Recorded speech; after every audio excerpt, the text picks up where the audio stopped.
Walmart has announced a wage increase for its employees. They are increasing the wage from $10 an hour to $11 an hour, and they are citing tax reform as the reason for why they're doing so. There is a catch. I will get to that catch in just a minute, but first let's get to the good stuff. So among the things that they are going to implement include that pay raise, but also they plan on expanding parental leave benefits. So for maternity leave, they are offering 10 weeks of paid maternity leave for full-time employees and 6 weeks of paternity leave for full-time employees. And again, this will be paid leave, so that's great news. They are also offering a one-time cash bonus for eligible associates. And that cash bonus will depend on how long the employee has been with the company. So if the employee has been with the company for 20 years, they are likely to get more. Associates with 20 or more years under their belt could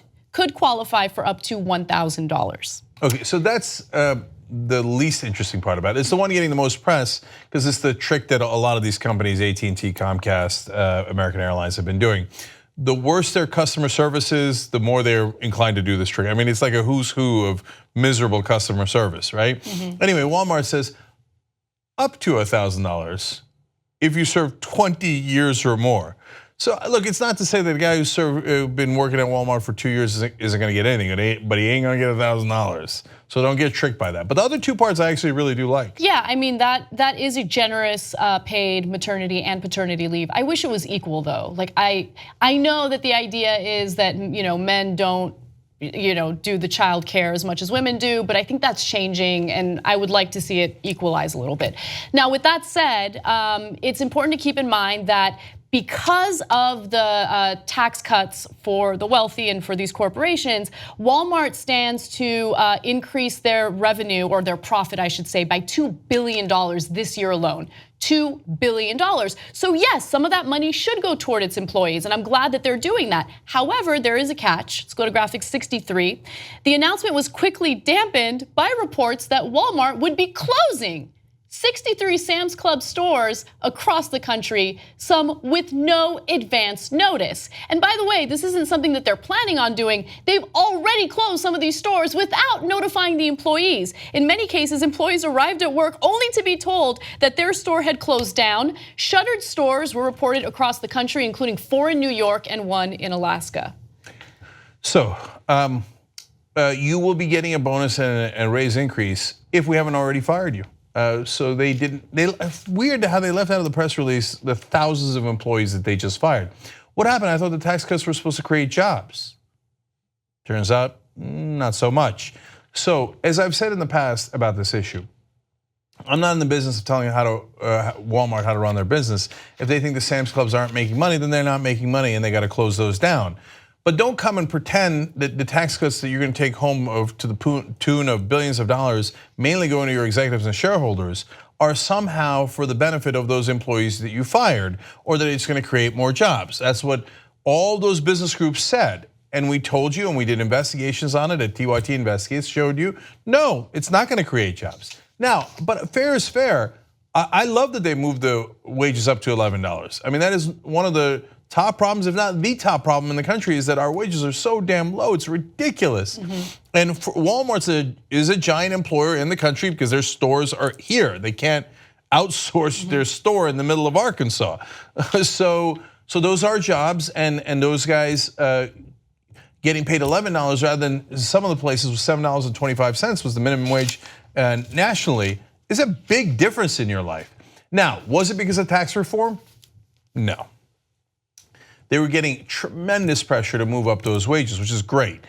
For example, Target moved up their wages in the fall, before tax reform. Yeah, I have some details on that, which I thought was fascinating. So in September of 2017, Target did decide to increase its wages, and they put out a press release like most corporations would, and they stated that they want to be competitive in wages so they can attract more employees. And who do you think their competitor is? It's big name stores like Walmart. And so they've been kind of engaging in a little bit of a wage war for a while. And so look, Sam's Club, Walmart, whatever you want to call them, they already had their wages at $10 an hour for full-time employees. And yeah, adding one more dollar is great, but I don't think that it merely had to do with tax reform or tax cuts for the wealthy. I think they were already engaged with this wage war with Target, and that played into their decision to do this. Look, I want to give credit to all the people who fought on this.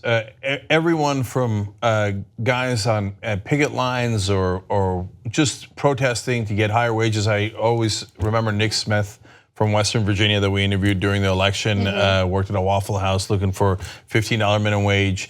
To Robert Greenwald, who runs Brave New Films, all the people who work at Brave New Films. They did the movie about Walmart, high cost of low prices. That brought so much attention to this. That kind of pressure works. And to progressives like Bernie Sanders, who kept saying $15. You know that Obama, in the beginning, was he for $50? He's not even for $15 now, as far as I know. No, in the beginning, what was he for? For $9? For $9. Then he raised his proposal from $9 to $10.10.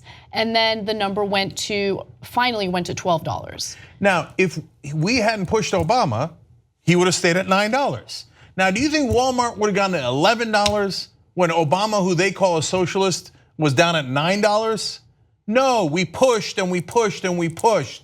We pushed for $15 so that we can get Walmart up to $11. The corporate Democratic strategy of no, ask for a quarter of a loaf, incrementalism, is not the correct strategy. It's a losing strategy. Instead, we pushed for higher wages, and lo and behold, even Walmart just gave us higher wages. Is it high enough? Not nearly. $11 an hour for a full-time job gets you about what, $22,000 or so, $23,000 a year.